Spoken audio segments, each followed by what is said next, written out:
அனைவருக்கும் வணக்கம். இது யூகேவி தமிழா. கல்வி சம்மந்தப்பட்ட தகவல்களை நம்ம சேனலில் தொடர்ச்சியாக கொடுத்துட்டு வரோம். அதே மாதிரி வந்து பார்த்தீங்கன்னா தமிழ்நாடு இன்ஜினியரிங் கவுன்சிலிங்னு சொல்லக்கூடிய டிஎன்ஏ 2024 தமிழ்நாடு இன்ஜினியரிங் அட்மிஷன் சம்மந்தப்பட்ட தகவல்களையும் கண்டினியூஸாக கொடுத்துட்டு வரோம். ஸோ இப்போ டிஎன்ஏ 2024 அட்டன் பண்ணக்கூடிய மாணவர்கள் நிறைய பேர் அவங்க பேரண்ட்ஸ் ப்ளஸ் ஸ்டூடெண்ட்ஸ் கேட்ட ஒரு கேள்வி, எப்போ சார் சாய்ஸ் லிஸ்ட் ரெடி பண்ணுறது அப்படின்னு கேட்டிருந்தாங்க. ஸோ நான் எல்லாத்துக்கிட்டையுமே சொல்லியிருந்தது பார்த்தீங்கன்னா இனிஷியல் வேகன்சி லிஸ்ட்டுங்கிறது வரட்டுங்க அப்படிங்கிற மாதிரி சொல்லியிருந்தோம். ஸோ இப்போ வந்து பார்த்தீங்கன்னா இனிஷியல் வேகன்சி லிஸ்ட்டுங்கிறது ரிலீஸ் ஆயிருச்சு. ஸோ அந்த இனிஷியல் வேகன்சி லிஸ்ட்டுங்கிறது TNA.online.orgங்கிற வெப்சைட்லேயே இருக்குது. அங்கே மொத்தம் 4 லிஸ்ட் இருக்கும். ஒன்று வந்து பார்த்தீங்கன்னா ஜென்ரல் ஸ்டூடெண்ட்ஸ்க்கு, இன்னொன்று வந்து பார்த்தீங்கன்னா கவர்மெண்ட் ஸ்கூல் ஸ்டூடெண்ட்ஸ்க்கு, அதேமாதிரி ஜென்ரலில் ஒகேஷ்னல் ஸ்டூடெண்ட்ஸ்க்கு, கவர்மெண்ட் ஸ்கூலில் ஒகேஷ்னல் ஸ்டூடெண்ட்ஸ்க்கு 4 PDF இருக்கும். அந்த 4 PDFையும் உங்களுக்கு நீங்கள் எந்த கேட்டகரியில் வரீங்களோ அதுக்கு தகுந்த மாதிரி டவுன்லோட் பண்ணிக்கலாம். கவர்மெண்ட் ஸ்கூல் ஸ்டூடெண்ட்ஸ் 2 தடவை சாய்ஸ் ஃபில் பண்ணலாம். கவர்மெண்ட் ஸ்கூல் கேட்டகரியிலையும் ஃபில் பண்ணலாம், ஜென்ரல் கேட்டகரியிலையும் வருவீங்க. அதுமாதிரி ஜென்ரல் கேட்டகரி ஸ்டூடெண்ட்ஸ் ஜென்ரலில் மட்டும் தான் வருவீங்க, ஒகேஷ்னல் ஸ்டூடெண்ட்ஸ் ஒகேஷ்னலில் மட்டும் வருவீங்க. சரிங்களாங்க. ஸோ இதுதான் வந்து பார்த்தீங்கன்னா நம்மளுக்கு வந்து சாய்ஸ் ஃபில்லிங் பண்ணுறதுக்கான இனிஷியல் வேகன்சி லிஸ்ட்டுங்கிறது. ஸோ இப்போ வந்து நீங்கள் சாய்ஸ் லிஸ்ட்டை வந்து ரெடி பண்ண ஆரம்பிக்கலாம். ஸோ உங்களுடைய கவுன்சிலிங் அன்னைக்கு நீங்கள் வந்து தாராளமாக என்ன பண்ணிக்கலாம் அப்படின்னு பார்த்தீங்கன்னா நீங்கள் வந்து சாய்ஸ் ஃபில் பண்ண ஆரம்பிக்கலாம். இதில் வந்து யாரெல்லாம் இப்போ சாய்ஸ் லிஸ்ட் ரெடி பண்ணலான்னு பார்த்தீங்கன்னா ஃபஸ்ட் ரவுண்டு மாணவர்கள் மட்டும் தான் ரெடி பண்ண முடியும். காரணம் என்ன அப்படின்னு பார்த்தீங்கன்னா இது வந்து ஃபஸ்ட் ரவுண்டுக்கான இனிஷியல் வேகன்சி லிஸ்ட் தான். உண்மையாக சொல்ல போனால் இது இன்னும் ஃபஸ்ட் ரவுண்டுக்குன்னு கூட சொல்ல முடியாது. ஸ்பெஷல் ரிசர்வேஷன் கவுன்சிலிங்கான இனிஷியல் வேகன்சி லிஸ்ட் தான். பட் கிட்டத்தட்ட நம்மளுக்கு என்ன ஆகும்னு பார்த்தீங்கன்னா ஃபஸ்ட் ரவுண்டுக்கு கிட்டத்தட்ட இது சேமாக தான் வரும். கொஞ்சம் சீட்ஸ் மட்டும் குறைஞ்சிட்டு மற்றபடி இதில் வந்து இனிமேல்ட்டு வந்து எந்த சேஞ்சஸும் நடக்கிறதுக்கு வாய்ப்புகள் இல்லை. ஸோ இந்த இனிஷியல் வேகன்சி லிஸ்ட்டை பொறுத்த வரைக்கும் இப்போ ரிலீஸ் ஆயிடுச்சு. ஸோ இந்த இனிஷியல் வேகன்சி லிஸ்ட்டை வச்சு தான் நம்ம வந்து எப்படிலாம் வந்து சாய்ஸ் ஃபில் பண்ணணுங்கிறது பார்க்கணும். ஸோ இந்த இனிஷியல் வேகன்சி லிஸ்ட்லேருந்து நம்மளுக்கு என்னென்ன தகவல்கள்லாம் கிடைக்குது அப்படின்னு பாருங்கள். ஃபர்ஸ்ட் ஆஃப் ஆல் இங்கே பாருங்கள், நான் இந்த இடத்துல ஒரு PDFல இந்த ஒரு இதை மட்டும் ஹைலைட் பண்ணுறேன். 2006 இது வந்து பார்த்தீங்கன்னா காலேஜோட கோடு. எப்பயுமே நம்ம வந்து என்ன பண்ணணும்னு பார்த்தீங்கன்னா காலேஜோட பெயரை தாண்டி காலேஜோட கோடை முக்கியமாக நோட் பண்ணிக்கணும். ஏன்னா தமிழ்நாட்டில் ஒரே பேரில் நிறைய கல்லூரிகள் இருக்குது, மாற்றி எடுக்கக்கூடாது அப்படின்னு நீங்கள் நினச்சிங்கன்னா கல்லூரியோட கோடை ஃபஸ்ட்டு தெரிஞ்சுக்கோங்க.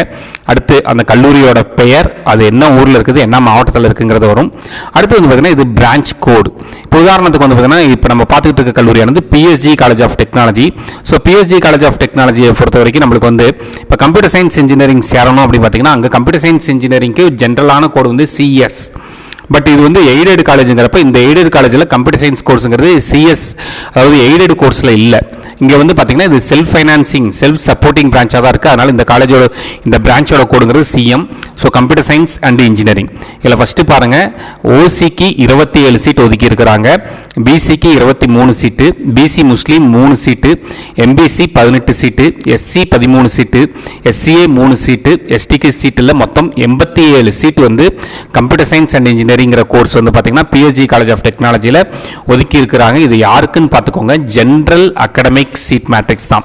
இது கவர்மெண்ட் ஸ்கூல் ஸ்டூடெண்ட்ஸ்க்கு கிடையாது. கவர்மெண்ட் ஸ்கூல் ஸ்டூடெண்ட்ஸ் இதுலையும் ஃபில் பண்ணலாம். கவர்மெண்ட் ஸ்கூலுக்கு தனியாக ஒரு லிஸ்ட் விட்டுருக்காங்க. அது போக வந்து பார்த்தீங்கன்னா இது வந்து ஸ்பெஷல் ரிசர்வேஷனுக்கு முன்னாடி கேட்டகரி. ஸ்பெஷல் ரிசர்வேஷனில் ஒரு 5லேருந்து 6 சீட்டு போச்சுன்னா கிட்டத்தட்ட ஒரு 82 சீட் வந்து பார்த்தீங்கன்னா நம்மளுக்கு வந்து கவர்மெண்ட் ஸ்கூல் ஜென்ரல் அகாடமிக் ஸ்டூடெண்ட்ஸ்க்கு மட்டும் வரும். இது மாதிரி தான் நம்ம வந்து என்ன பண்ணணும்னு பார்த்தீங்கன்னா இந்த வேகன்சி லிஸ்ட்டை வச்சு தான் சாய்ஸ் ரெடி பண்ண ஆரம்பிக்கணும். ஸோ உங்களுக்கு என்னென்ன கல்லூரிகளை சேர விரும்புகிறீங்களோ அந்த கல்லூரியோட கோடு நோட் பண்ணி வச்சுக்கணும். கண்டிப்பாக காலேஜ் பேர், முக்கியமாக பிரான்ச் கோடுமே முக்கியம். சரிங்களா? ஸோ இந்த பிரான்ச் கோடையும் வச்சு தான் நம்ம வந்து என்ன பண்ண முடியும் அப்படின்னு பார்த்தீங்கன்னா நீங்கள் வந்து கல்லூரிகளை தேர்ந்தெடுக்க முடியும். ஸோ அதில் போயிட்டு நீங்கள் என்ன பண்ணலான்னு பார்த்தீங்கன்னா OCயில் எல்லாருமே OC, BC, BCM, MBC, SC, SCA, ST எல்லா பிரிவை சேர்ந்த மாணவர்களும் OCயில் ஒரு தடவை ஃபில் பண்ணலாம். அதே மாதிரி கம்யூனிட்டிலையுமே நீங்கள் வந்து ஃபில் பண்ணலாம். ஸோ ஒரு பிரான்ச்சுக்கே நீங்கள் வந்து 2 ஆப்ஷன்ஸ் கொடுக்குற மாதிரிலாம் விஷயங்கள் இருக்குது. ஸோ இந்த வேகன்சி லிஸ்ட்டை வச்சு நம்ம என்ன ஐடென்டிஃபை பண்ணியிருக்கோம் அப்படின்னு பார்த்தீங்கன்னா இந்த வருஷம் மொத்தமாக நம்மளுக்கு வந்து பார்த்தீங்கன்னா எத்தனை கல்லூரிகள் பார்ட்டிசிபேட் பண்ண போகிறாங்க இன்ஜினியரிங் கவுன்சிலிங்னு நம்ம வந்து இனிஷியல் வேகன்சி லிஸ்ட் வச்சு ஒரு டேட்டா ரெடி பண்ணியிருக்கோம். மொத்தம் இந்த வருஷம் 431 கல்லூரிகள் பார்ட்டிசிபேட் பண்ண போகிறாங்க. கடந்த வருஷம் வந்து பாருங்கள், கடந்த வருஷம் மொத்தம் 440 பொறியியல் கல்லூரிகள் இருந்துச்சு. இந்த வருஷம் வந்து பார்த்தீங்கன்னா மொத்தம் நம்மளுக்கு வந்து 431 கல்லூரிகள் தான். மொத்தம் 9 கல்லூரிகள் இதில் பார்ட்டிசிபேட் பண்ணலை. ரெண்டாவது விஷயம் வந்து பார்த்தீங்கன்னா மொத்தமாக எத்தனை சீட்டு ஒதுக்கி இருக்கிறாங்க அப்படின்னு பார்த்தீங்கன்னா கவுன்சிலிங்கில் ஜென்ரல் அகாடமிக்கு மட்டுமே 1,63,066 சீட் வந்து ஒதுக்கி இருக்கிறாங்க ஜென்ரல் அகாடமிக் கவுன்சிலிங்க்கு மட்டுமே. அதுபோக ஒவ்வொரு கல்லூரியிலையும் எத்தனை டிபார்ட்மெண்ட் இருக்குது, எத்தனை சீட் இருக்குங்கிறத நம்ம வந்து டேட்டாஸாக எடுத்து வச்சு ஒர்க் பண்ணிக்கிட்டு இருக்கோம். இது வருடம் நான் பண்ணிகிட்டு இருக்க வேலை, கடந்த 5 வருஷமாகவே பண்ணிகிட்டு இருக்கோம். ஸோ இப்போயும் பண்ணியிருக்கோம். ஸோ இந்த வருஷம் ஜென்ரல் அகாடமிக் கவுன்சிலிங்கில் பார்ட்டிசிபேட் பண்ண போகிறவங்களுக்கு மொத்தம் ஒதுக்கி இருக்கக்கூடிய சீட் எல்லா டிபார்ட்மெண்ட்டும் சேர்ந்து 1,63,066 சீட் ஒதுக்கி இருக்கிறாங்க.